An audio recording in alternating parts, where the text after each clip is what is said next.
Vă salut, prieteni! Bine ne-am regăsit la un nou video. Astăzi am lăsat puțin pădurea deoparte.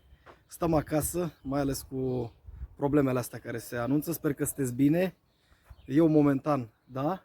Și am zis, dacă tot am puțin timp liber, să mă relaxez în grădina mea. Îmi face plăcere să lucrez la pomii mei.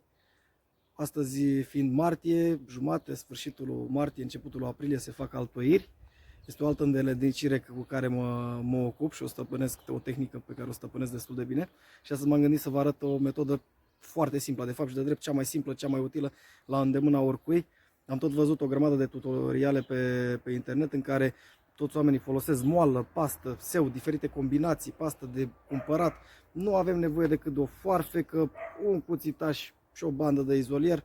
Este foarte simplu. Haideți să urmărim materialul. Astăzi vom practica altoirea în despicătură, care este o altoire foarte simplă și în primul rând trebuie să știm ce ramură să alegem din copac. Altoiul propriu zis. Noi folosim lacul. În general, toată lumea care se ocupă cu chestia asta folosește lacul. Lacul este acea ramură sau zmicea, cum îi spuneți, care crește drept din copac și se îngroașă la bază, ramurile de an în general. Eu o să folosesc un lacul din acesta, ne uităm pe tulpina pomului, identificăm unul, cum este acesta de aici. Acesta este dintr-un soi Starkinson, se numește.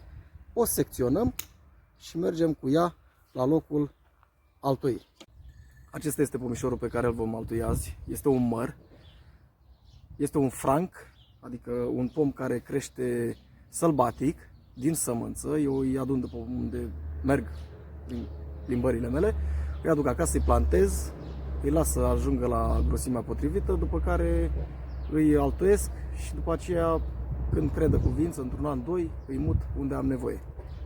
În partea a doua a videoului o să vă arăt și o altoire, o să vă arăt la, nu știu cum să vă explic, la rece, adică o să iau două secțiuni de ramuri, să vă arăt exact cum să îmbină ca să vă dați seama ce aveți de făcut. Deci mai întâi îl pregătim, căutăm o suprafață unde considerăm că putem sau unde dorim de fapt și de drept să altoim. Eu o să aleg aici, secționăm efectiv pomul. După ce l-am secționat, îmi fi atent să nu fie chiar în mugurele vegetativ. Luăm banda de izolier pe care o vom prinde undeva mai jos, astfel încât în momentul în care vom face despicătura, pomul să nu se crape mai mult. Exact cum am spus, un cuțitaș, folosim foarfeca, batem ușor și crăpăm acest portaltor.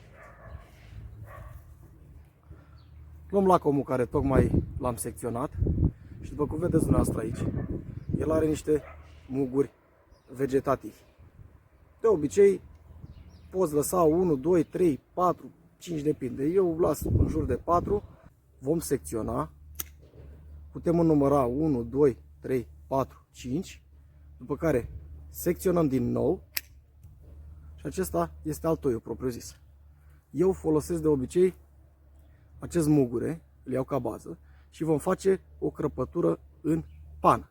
Adică îndreptăm cuțitul, nu știu cum să fac să mă vedeți mai bine, și voi face o pană.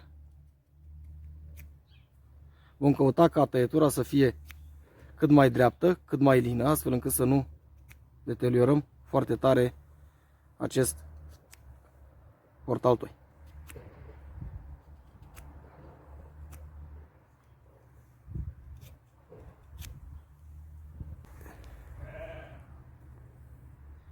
Deci el este în pan. Da? Vom lua cuțitul, vom crăpa puțin portaltoiul și după care efectiv introducem altoiul în această zonă. Dacă pana este mai mare, secționați, ajustați dumneavoastră cum considerați de cuvință. Tot secretul la altoire este în momentul în care vă uitați aici, el are o zonă verde care se numește cambiu. Suprafața aceea subțire între coajă, între partea aceasta maronie și partea lemnoasă. E tot secretul la altoirea aceasta, că e în despicătură sau că e în ochi dormind sau cu cleștele sau oricum s-ar face ea, secretul este să atașăm cambiul la altoi pe cambiu la portaltoi și vom avea succes garantat. Introducem altoi în portaltoi.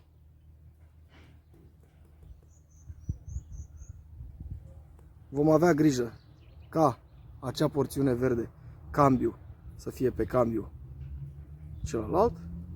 După care eu mai folosesc ceva, v-am mințit, nu doar 3 lucruri, folosesc 4 lucruri, și anume pământ. Iau puțin pământ și dau în spatele altoiului și acopăr puțin partea vegetativă care se vede. După care bandajăm. Bandajăm bine, strâns, astfel încât să nu intre aer.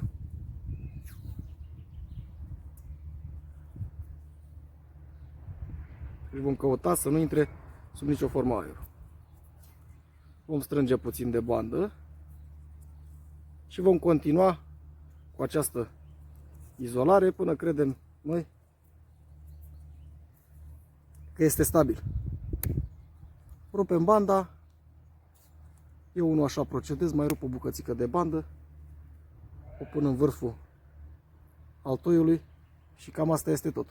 Imediat o să vă arăt o îmbinare exactă la o rezoluție mai mare, astfel încât să vedeți ce aveți de făcut. Bineînțeles, aceste altoiri pot fi făcute în mai multe condiții. Deci tot ceea ce trebuie dumneavoastră să faceți e să potriviți verde pe verde, cambiu pe cambiu.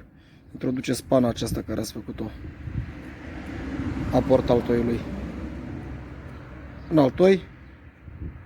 Avem verde pe verde. Vedeți? Verde pe verde. Deci, marginea aceea pe marginea acestea. Și pe urmă nu faceți altceva decât să bandajați. Și acesta este tot secretul. Așa ceva puneți dumneavoastră în copac. Am văzut foarte multe persoane care fac altoiri la pomii bătrâni în ramurile foarte groase, diametru foarte mare. Nu vă sfătuiesc să faceți chestia asta, pentru că timpul în care altoiul asimilează portaltoiul și se face acea vindecare va fi foarte mare și aveți surprize ca la primul vânt sau la prima vijelie, în momentul în care altoiul se va dezvolta, să se rupă. O să vă pun câteva poze, câteva imagini cu rănile vindecate dacă dumneavoastră procedați o altoire pe o ramură mai tânără. Deci secționăm lacomul exact așa cum v-am spus și altoim în tulpina bătrână tot în lacom. Lăsăm un an de zile, după ce s-a prins, secționăm celelalte ramuri bătrâne de lângă și vom lăsa doar altoiul propriu zis. Și atunci el se va vindeca foarte bine și va avea o vigoare foarte mare a pomului, va fi protejat de toate intemperiile posibile. Sper că v-a plăcut acest video. Dacă aveți întrebări de orice fel, puteți să le lăsați în comentarii. Uitați, cam așa arată o rană la un pom altoit, cum v-am arătat mai devreme. Aceasta este alta la un prun, la fel pe aceeași tehnică. Vedeți? Aceasta este alta, o vedeți aici jos, la fel pe aceeași tehnică. După ce lua crescut mare și frumos. Aici avem o altă rană și aceasta s-a vindecat complet. Aici avem ceva de anul trecut, la fel. Iar aici avem două altoiri care au fost făcute de când arborele bătrân într-un lacom cât degetul. Uitați, aici este rana, s-a vindecat foarte bine, ca și aceasta de fapt, același lucru. Uitați cât de viguroși au crescut cei doi altoi care am făcut într-un măr dulce. Vedeți? Acesta și acela.